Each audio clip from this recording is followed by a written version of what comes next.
Welcome to RS academy.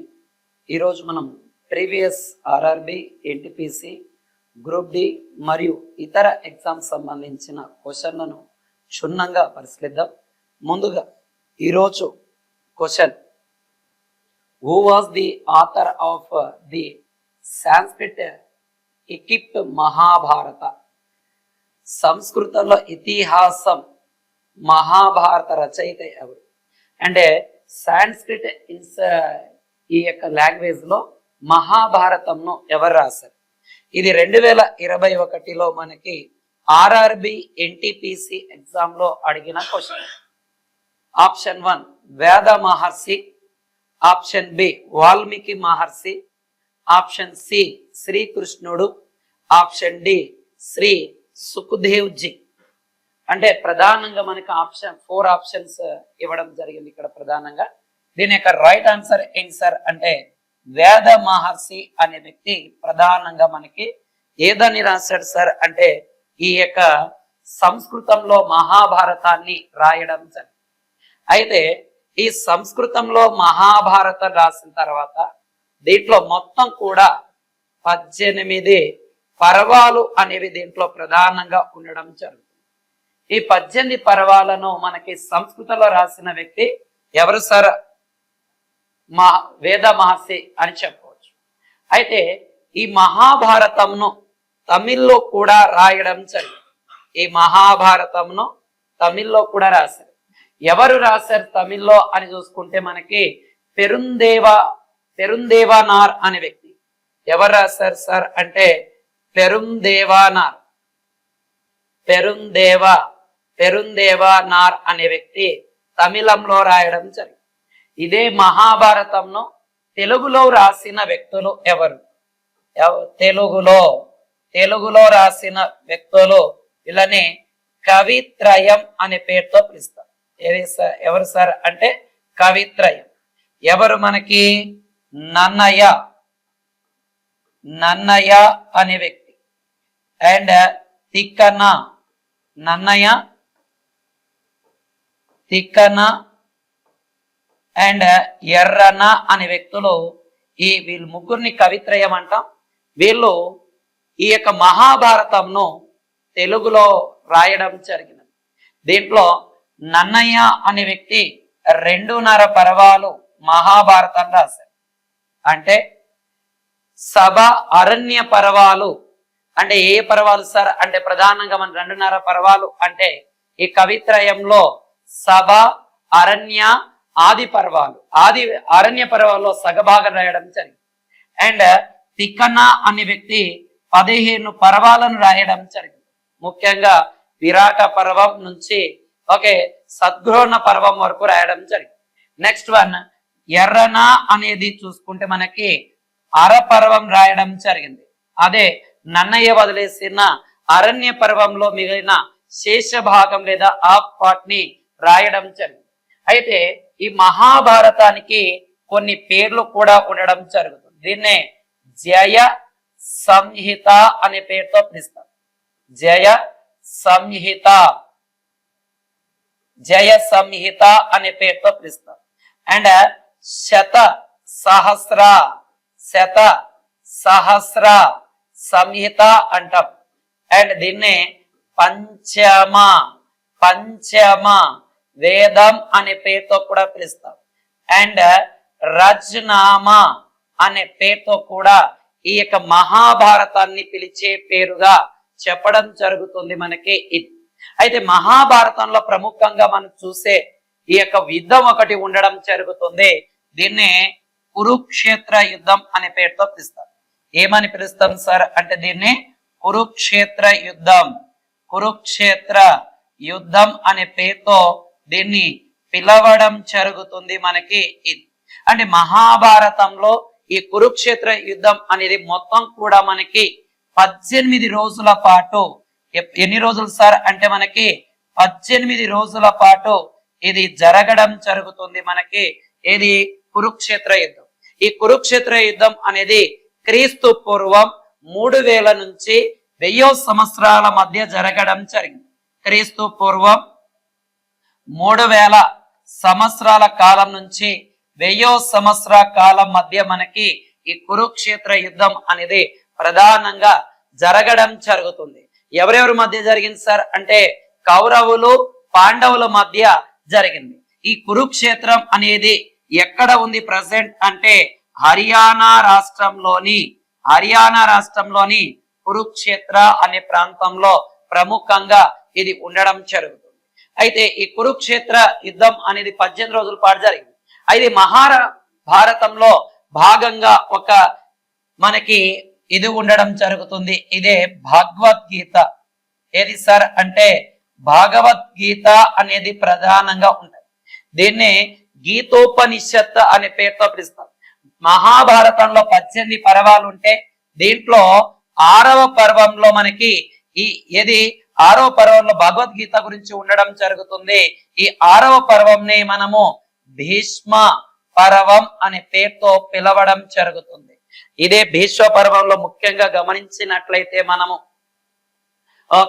ఈ అర్జునుడుకి ఎవరు మనకి శ్రీకృష్ణుడు గీతా బోధన చేయడం జరుగుతుంది మనకి ఇక్కడే. కాబట్టి కొంచెం జాగ్రత్తగా నీట్గా రాసుకోండి.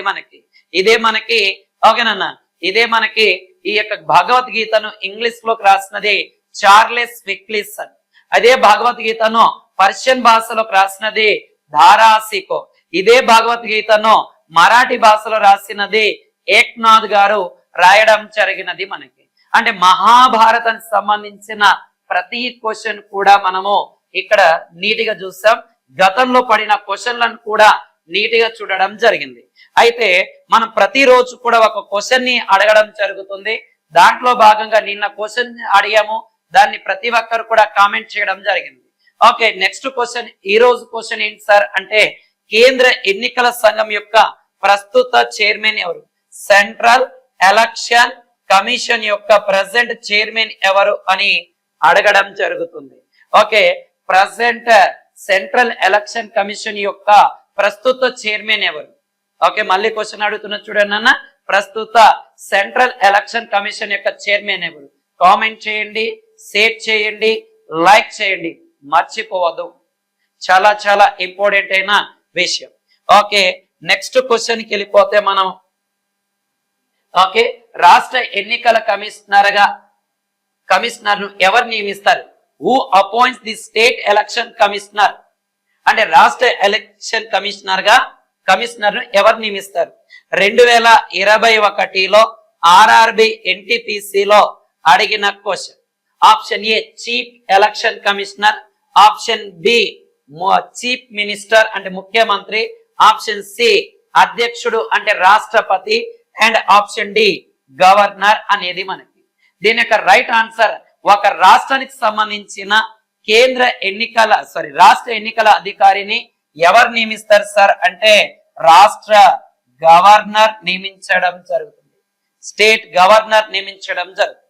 అయితే ముఖ్యంగా స్టేట్ ఎలక్షన్ కమిషన్ గురించి మనం ప్రధానంగా గమనిస్తే 73వ రాజ్యాంగ సవరణ ప్రకారం 73 73వ ఏది సార్ అంటే 73వ రాజ్యాంగ సవరణ ప్రకారం మనకి భారతదేశంలో పంచాయతీ రాజ్ ని ఏర్పాటు చేశారు. ఏదాన్ని సార్ అంటే పంచాయతీ రాజ్ ని 73వ రాజ్యాంగ సవరణ ద్వారా ఏర్పాటు చేశారు.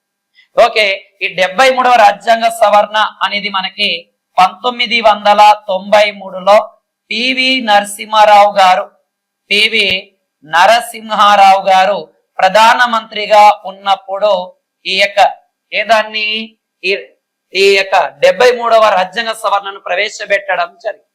దీని ప్రకారం పంచాయతీరాజ్ చట్టాన్ని చేశారు. దీని ప్రకారం రాష్ట్ర ఎన్నికల సంఘం అనేది ఏది సార్ అంటే స్టేట్ ఎలక్షన్ కమిషన్ అనేది ప్రధానంగా గమనిస్తే మనకి ఆర్టికల్ ఏది సార్ అంటే మనకి ఆర్టికల్ 243 సబ్ క్లాజ్ కే నుంచి ఏది సార్ అంటే 243 కే లేదా సబ్ క్లాజ్ కే నుంచి ఆర్టికల్ 243 సబ్ క్లాజ్ జెడ్ ఏ ప్రకారం 243 జెడ్ ఏ ప్రకారం మనకి రాష్ట్ర ఎన్నికల సంఘం అనేది ఏర్పడుతుంది. అంటే రాష్ట్ర ఈ యొక్క ఎన్నికల సంఘం అనేది ఆర్టికల్ 243K అండ్ 243JDA ప్రకారం ఈ యొక్క స్టేట్ ఎలక్షన్ కమిషన్ ఏర్పడుతుంది. దీని ప్రకారం పదవి కాలం అండ్ అర్హతలు అండ్ షరతులు రాష్ట్ర ఎన్నికలకు సంబంధించి ఈ యొక్క రాష్ట్ర గవర్నర్ ఆ రాష్ట్ర శాసనసభ నిర్ణయించిన దాని ప్రకారం ప్రకటించడం జరిగింది. అయితే ఆంధ్రప్రదేశ్ స్టేట్ ఎలక్షన్ కమిషన్ అనేది 1994లో చట్టం చేయబడినది. Andhra Pradesh state election commission act 1994 అంటే ఆంధ్రప్రదేశ్ యొక్క రాష్ట్ర ఎన్నికల సంఘ చట్టం 1994లో ఇచ్చేశారు. దీని ప్రకారం స్టేట్ ఎలక్షన్ కమిషన్ అనేది మనకి ప్రధానంగా ఇది ఏకసభ్య కమిషన్ గా సింగిల్ బెంచ్ ఏకసభ్య కమిషన్ గా ఉంటుంది. ఏకసభ్య కమిషన్ గా ఇది ఉండడం జరుగుతుంది మనకి. ఇది దానితో పాటు ఈ యొక్క స్టేట్ ఎలక్షన్ కమిషన్ యొక్క చైర్మన్ ఈ కమిషనర్ యొక్క పదవి కాలం ఎంత సార్ అంటే 5 సంవత్సరాలు ఉంటుంది. ఇతని యొక్క జీతభత్యాలు స్టేట్ హైకోర్టు యొక్క న్యాయమూర్తి ఎవరైతే ఉంటారో ఈ న్యాయమూర్తికి ఉన్న జీతమే ఇతని కూడా ఉంటుంది. అండ్ ఇతని తొలగింపు ఎలాగా సార్? స్టేట్ హైకోర్టు రాష్ట్ర హైకోర్టు న్యాయమూర్తిని పార్లమెంట్ ద్వారా ఎలాగైతే తొలగిస్తారో ఇతన్ని కూడా ఎవరిని రాష్ట్ర ఎన్నికల కమిషనర్ ని కూడా తొలగించడం జరుగుతుంది మనకి. ఇది అయితే ఈ యొక్క రాష్ట్ర ఎన్నికల సంఘం యొక్క ప్రధాన విధులు ఏంటి సార్? స్థానిక సంస్థలైన మున్సిపాలిటీ అండ్ పంచాయతీ రాజ్ యొక్క ఎన్నికల నిర్వహణ గురించి ప్రధానంగా ఈ స్టేట్ ఎలక్షన్ కమిషన్ అనేది నిర్వహించడం జరుగుతుంది. అండ్ మరియు ఈ యొక్క కేంద్ర ఎన్నికల సంఘం గురించి విషయానికి వస్తే కేంద్ర ఎన్నికల సంఘం విషయానికి వస్తే మనకి 15వ భాగంలో ఎక్కడ సార్ అంటే 15వ భాగంలో ఆర్టికల్ 324వ ఆర్టికల్ నుంచి ఆర్టికల్ 329వ ఆర్టికల్ మధ్య కేంద్ర ఎన్నికల సంఘం గురించి ఇది పొందుపరచడం జరుగుతుంది మనకి. ఓకే. అండ్ ఈ కేంద్ర ఎన్నికల ఈ రోజు ప్రశ్న మనం అడిగాం, కేంద్ర ఎన్నికల సంఘం యొక్క ప్రస్తుత ప్రధాన కమిషనర్ ఎవరు? మళ్ళీ క్వశ్చన్ అడుగుతున్నా చూడండి నాన్న. కేంద్ర ఎన్నికల సంఘం యొక్క ప్రస్తుత ప్రధాన ఎన్నికల కమిషనర్ లేదా ప్రధాన ఎన్నికల అధికారి ఎవరు? కామెంట్ లో తెలియజేయండి, ఖచ్చితంగా తెలియజేయండి. ఓకే, మేము అడిగే క్వశ్చన్లకు మీరు ఆన్సర్ చేస్తుంటే మేము ఇంకా మంచిగా వీడియోలు చేయాలి అనిపిస్తుంది. ఓకే, నెక్స్ట్ క్వశ్చన్కి వెళ్ళిపోదాం. Okay, how many countries meet Indian water lines అనే పేరుతో ఇచ్చాడు. ఓకే, ఎన్ని దేశాలు భారతదేశ నీటి రేఖను కలుసుకుంటాయి? ఓకే, ఇది 2016లో అడిగిన క్వశ్చన్. చూడండి ఎంత నీటి క్లారిటీగా అడిగాడు.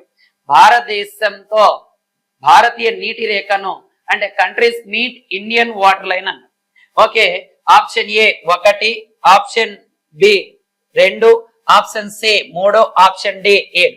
దీని యొక్క రైట్ ఆన్సర్ ఏంటి సార్ అంటే భారతదేశం అనేది మొత్తం కూడా 7 దేశాలతో నీటి సరిహద్దును కలిగి ఉండడం జరుగుతుంది. ఓకేనన్న. ఓకే, ఏవేవి ఉన్నాయి ఒకసారి మనము నీటి గమనిద్దాం నాన్న. ఏంటి సార్? ఫస్ట్ వన్ భారతదేశం గురించి మనము భారతదేశానికి సంబంధించిన పటాన్ని నీటిగా గీసుకొని మనం చూస్తే ఇలాగా మనకు భారతదేశం ఉంటే భారతదేశంతో జల సరిహద్దు ఉన్న దేశాలు ఒకసారి గమనించినట్లయితే మనము ఒకసారి జల సరిహద్దు దేశాలు గమనించినట్లయితే ఇక్కడ ప్రధానంగా చూడండి మనకి ఇక్కడ పాకిస్తాన్ అనే దేశం అనేది ఉండడం జరుగుతుంది. అండ్ పాకిస్తాన్ కి జల సరిహద్దుతో పాటు అంతర్జాతీయ సరిహద్దు కూడా ఉండడం జరుగుతుంది. అండ్ ఇక్కడ మనకి బంగ్లాదేశ్ అనే దేశం, అండ్ ఇక్కడ మయన్మార్ అనే దేశం, ఇక్కడ మనకి థాయిలాండ్ అనే దేశం, అండ్ ఇండోనేషియా, ఇక్కడ శ్రీలంక, ఇక్కడ మాల్దీవ్స్ అనేది ఉండడం జరుగుతుంది. అంటే భారతదేశంతో ఈ జల సరిహద్దు ఉన్న దేశాలు ఒకసారి మనం నీటి గమనిస్తూ ఉన్నాం. ఏ దేశాలు సార్ అంటే Pakistan and Bangladesh and Myanmar and Thailand and Indonesia Sri Lanka and Maldives. అంటే మొత్తం ఎన్ని దేశాలు ఉన్నాయి సార్ అంటే భారతదేశంతో జల సరిహద్దు కలిగిన దేశాలు 7 ఉండడం జరుగుతుంది. అయితే వీటి మధ్య జల సరిహద్దు రేఖలు కూడా ఓకే బోర్డర్ లైన్ కూడా ఇక్కడ ప్రధానంగా ఉండడం జరుగుతుందిగా మనము చూడవచ్చు ఇక్కడ. అయితే ఏమేమి ఉన్నాయి ఒకసారి మనం నీటిగా గమనించినట్లయితే ఓకేనన్న నీటిగా గమనించినట్లయితే మనం ఇక్కడ ఓకేనన్న ఇండియాకి పాకిస్తాన్కి మధ్య ఉన్న జల సరిహద్దును ఏమంటాం సార్ అంటే మనము సర్ క్రీక్ అనే పేరుతో పిలుస్తాం. అండ్ భారతదేశానికి అండ్ ఇక్కడ ఏదానికి సార్ మనకి పాకిస్తాన్కి మధ్య, అదే భారతదేశానికి బంగ్లాదేశ్ మధ్య ఉన్న సరిహద్దు రేఖను మనము న్యూమార్ దీవులు అనే పేరుతో పిలుస్తాం. ఏమంటాం సార్ అంటే న్యూమార్ దీవులు అనే పేరుతో పిలుస్తాం. అండ్ భారతదేశానికి మయన్మార్ మధ్య ఉన్న సరిహద్దు రేఖను ఒక జల సరిహద్దు రేఖను ఏమంటాం సార్ అంటే కోకో ఛానల్. ఏమంటాం సార్ అంటే కోకో ఛానల్ అనే పేరుతో పిలుస్తాం. ఇక్కడ మనకి అండమాన్ నికోబార్ దీవులు ఉంటాయి. ఈ థాయిలాండ్ కి అండ్ అండమాన్ నికోబార్ లేదా ఇండియాకి మధ్య ఉన్న సరిహద్దు రేఖను ఏమంటాం సార్ జల సరిహద్దు రేఖను అండమాన్ సి అనే పేరుతో పిలవడం జరుగుతుంది. అండ్ ఇండోనేషియాకి అండ్ ఇండియా మధ్య లేదా అండమాన్ నికోబార్ దీవుల మధ్య ఉన్న ఈ జల సరిహద్దును ఏమంటాం సార్ అంటే గ్రేట్ ఛానల్ అనే పేరుతో పిలుస్తాం. అండ్ ఇండియాకి శ్రీలంకకు మధ్య ఉన్న దాన్ని పాక్ స్ట్రైట్ అనే పేరుతో పిలుస్తాం. పాక్ జలసంధి అనే పేరుతో పిలుస్తాం.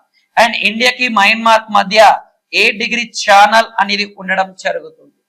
అంటే ఇక్కడ మనకి ఏ దేశంతో ఏ సరిహద్దులు ఉన్నాయో కూడా చూసామని ఇక్కడ ప్రధానంగా ఇండియా పాకిస్తాన్ మధ్య సర్ క్రీక్, ఇండియా బంగ్లాదేశ్ మధ్య న్యూమర్ అండ్ ఇండియా మయన్మార్ మధ్య కోకో ఛానల్, ఇండియా థాయిలాండ్ మధ్య ఏది సార్ అంటే అండమాన్ సి, ఇండియా ఇండోనేషియా మధ్య గ్రేట్ ఛానల్, ఇండియా శ్రీలంక మధ్య Pak straight and India Maldives మధ్య 8 డిగ్రీ ఛానల్ అనేది ప్రధానంగా ఉండడం జరుగుతుంది. అంటే ఇది 2016లో అడిగిన క్వశ్చన్. ఎంత గ్రూప్ డి లో ఎన్టీపీసీలో 10th class and intermediate level exam లోనే ఈ స్థాయి క్వశ్చన్ అడిగితే మనం ఏ స్థాయిలో చదవాలో ఒకసారి గమనించండి. అందరిలాగా చదివితే మనం ఇక్కడ ముందుకు వెళ్ళలేం. ఎలాగా ఉండాలంటే అందరినీ ఆలోచించే లోపలే మనము కంప్లీట్ చేసేయాలి. ఓకే ప్రతిదీ కూడా మీకు క్షుణ్ణంగా ఇవ్వడం జరుగుతుంది. నోట్స్ నీట్గా ప్రిపేర్ చేసుకోండి, లైక్ చేయండి, కామెంట్ చేయండి, మర్చిపోండి. నేటి క్వశ్చన్ ఏంటి సార్ అంటే సెంట్రల్ ఎలక్షన్ కమిషన్ యొక్క ప్రస్తుత చైర్మన్ ఎవరు లేదా ప్రధాన ఎన్నికల అధికారి ఎవరు లేదా ప్రధాన కమిషనర్ ఎవరు అని కూడా క్వశ్చన్ అడగవచ్చు. కామెంట్ చేయడం మాత్రం మర్చిపోవద్దు. నెక్స్ట్ క్వశ్చన్ కి వెళ్ళిపోదన్న భారతదేశంలో జాతీయ ఆదాయాన్ని దేని ద్వారా గణిస్తారు? In India national income is computed by అని ఇచ్చాడు. ఓకే ఏ దాని ద్వారా లెక్కిస్తారు? 2021లో ఆర్ఆర్బి ఎన్టీపీసీ లో అడిగాడు. చూడండి ఎకానమీలో క్వశ్చన్ కూడా ఎన్ని రకాలుగా అడుగుతున్నాడంటే అన్ని రకాలు అడుగుతున్నాడు. బేసిక్ లెవెల్ చదివితే మనం విన్నవలేం. కొంచెం డెప్త్ గా నీట్ గా చదవాలి. అయితే దాంట్లో మనకి option A NITI Aayog, option B ఆర్థిక మంత్రిత్వ శాఖ, option C central statistic organisation, option D ఏది సార్ అంటే జాతీయ నమూనా సర్వే కార్యాలయం. దీని యొక్క రైట్ ఆన్సర్ ఏంటి సార్ అంటే సెంట్రల్ స్టాటిస్టిక్ ఆర్గనైజేషన్ అనే పేరుతో పిలుస్తాం.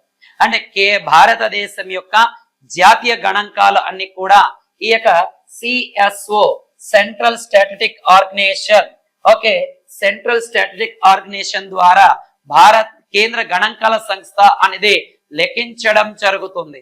అంటే గణాంకాలకు సంబంధించిన కార్యక్రమాలు అన్ని కూడా ఇదే నిర్వహిస్తుంది.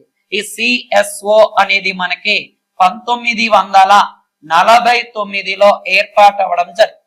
సెంట్రల్ స్టాటిస్టిక్ ఆర్గనైజేషన్ అనేది 1949లో ఏర్పాటు అవ్వడం జరిగింది. అంటే గతంలో దీన్ని సెంట్రల్ స్టాటిస్టిక్స్ యూనిట్ అనే పేరుతో దీన్ని పిలిచేవాళ్ళు. అయితే దీని ఆధ్వర్యంలో 1954 నుంచి కొన్ని లెక్కిస్తున్నారు. దాన్ని ఏమంటాం సార్ అంటే మనము GDSP. ఓకే, ఏది సార్ అంటే GDSP. ఓకేనా, ఏంటి సార్ అంటే గ్రాస్ ఏంటి సార్ అంటే గ్రాస్ స్టేట్ డొమెస్టిక్ ప్రోడక్ట్ అనే పేరుతో పిలవడం జరుగుతుంది. Okay, and gross domestic state product అనే పేరుతో పిలుస్తాం. అండ్ ఇది GNP ని కూడా లెక్కిస్తుంది. GNP అంటే gross national product. And PCI ని కూడా ప్రకటిస్తుంది. అంటే ఏంటి సార్ అంటే మనకి పర్ క్యాపిటల్ ఇన్కమ్ ను కూడా ప్రకటించడం జరుగుతుంది మనకి ప్రధానంగా. ఇదే CSO యొక్క ప్రధాన కార్యాలయం ఎక్కడ ఉంది సార్ మనకి? CSO ప్రధాన కార్యాలయం ఎక్కడ ఉంది సార్ అంటే ఢిల్లీలో ఉండడం జరుగుతుంది. ఈ సెంట్రల్ స్టాటిస్టిక్స్ ఆర్గనైజేషన్ కి సంబంధించి మనం గమనిస్తే ఇది వైట్ పేపర్ ని రిలీజ్ చేస్తుంది. కేంద్ర గణాంకాల సంస్థ ఏది సార్ అంటే శ్వేత పత్రం లేదా వైట్ పేపర్ ని కూడా రిలీజ్ చేయడం జరుగుతుంది మనకి. ఇది ministry of statistics and programme implementation ministry ఆధ్వర్యంలో ఇది పనిచేయడం జరుగుతుంది మనకి. ఇది అండ్ ఇటీవల national sample survey office and national statistics organisation ని కలిపేయాలి అని 2019లో ఉత్తర్వులు కూడా జారీ చేయడం జరుగుతుంది మనకి. ఇది కాబట్టి దీన్ని కొంచెం జాగ్రత్తగా ఇచ్చేయండి అన్న. ఎవరు లెక్కిస్తారు, దీని ఆధ్వర్యంలో ఏమేమి ఉంటాయి ఏంటి అనేది కూడా మనం నీట్గా చూడడం జరిగినది. ఓకే, నెక్స్ట్ క్వశ్చన్కి వెళ్ళిపోదాం నాన్న.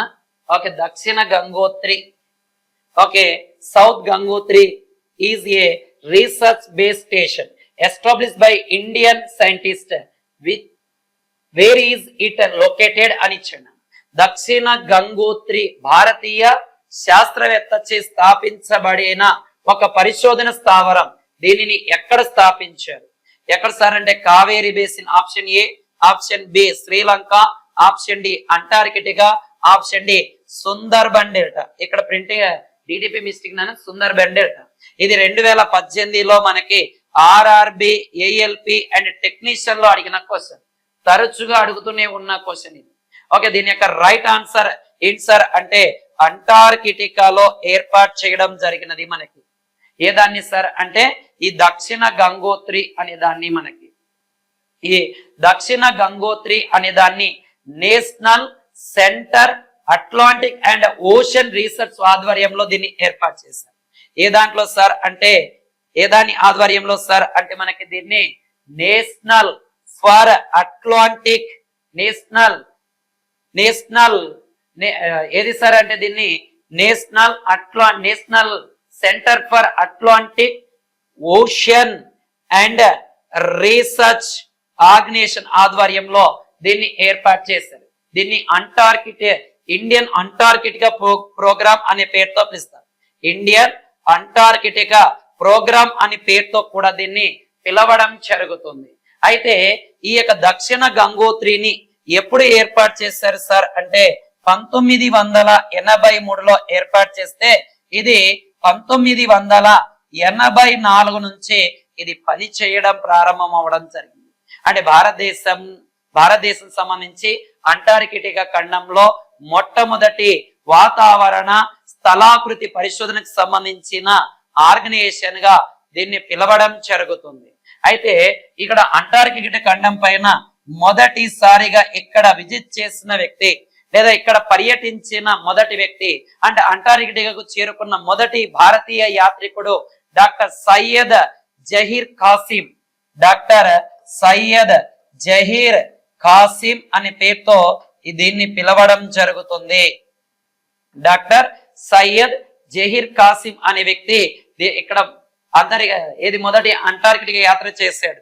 అండ్ దాని తర్వాత 1900 ఓకేనా ఎప్పుడు సార్ అంటే 1989లో ఇక్కడ దక్షిణ గంగోత్రితో పాటు ఇంకో రీసెర్చ్ సెంటర్ ఏర్పాటు చేశారు. దీన్ని ఏమంటాం సార్ అంటే మైత్రి.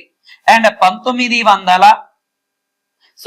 2000 సంవత్సరంలో ఏది సార్ అంటే 2012లో ఇంకో రీసెర్చ్ సెంటర్ ని కూడా ఏర్పాటు చేశారు. ఈ యొక్క రీసెర్చ్ సెంటర్ పేరు ఏంటి సార్ అంటే ఏది సార్ అంటే మనకి భారతి అనే దాన్ని ఏర్పాటు చేయడం జరిగినది. అంటే అంటార్కిటిక్ ఖండంలో భారతదేశం సంబంధించి పరిశోధన చేయడానికి 1983లో దక్షిణ గంగోత్రి, 1989లో మైత్రి, 2012లో భారతి అనే దాన్ని ఏర్పాటు చేయడం జరిగినది మనకి ఏది. ఓకే, ఇవి పరిశోధన చేయడానికి ఏర్పాటు చేయబడిన ఆర్గనైజేషన్. మళ్ళీ చెప్తున్న చూడండి అన్న, నేటి క్వశ్చన్, సెంట్రల్ ఎలక్షన్ కమిషన్ యొక్క ప్రధాన అధికారి ఎవరు? మర్చిపోదు, కామెంట్ చేయండి, లైక్ చేయండి, షేర్ చేయడం మాత్రం మర్చిపోదు. ఓకే, మేము ఏవైతే చెప్తున్నావో దీనికి సంబంధించిన PDF ని కూడా మీకు పంపించడం జరుగుతుంది త్వరలో. ఓకే, లైక్ చేయడం, షేర్ చేయడం, కామెంట్ చేయడం మర్చిపోదు. RS అకాడమీ కర్నూలు, మీ స్వామి సార్. జై హింద్.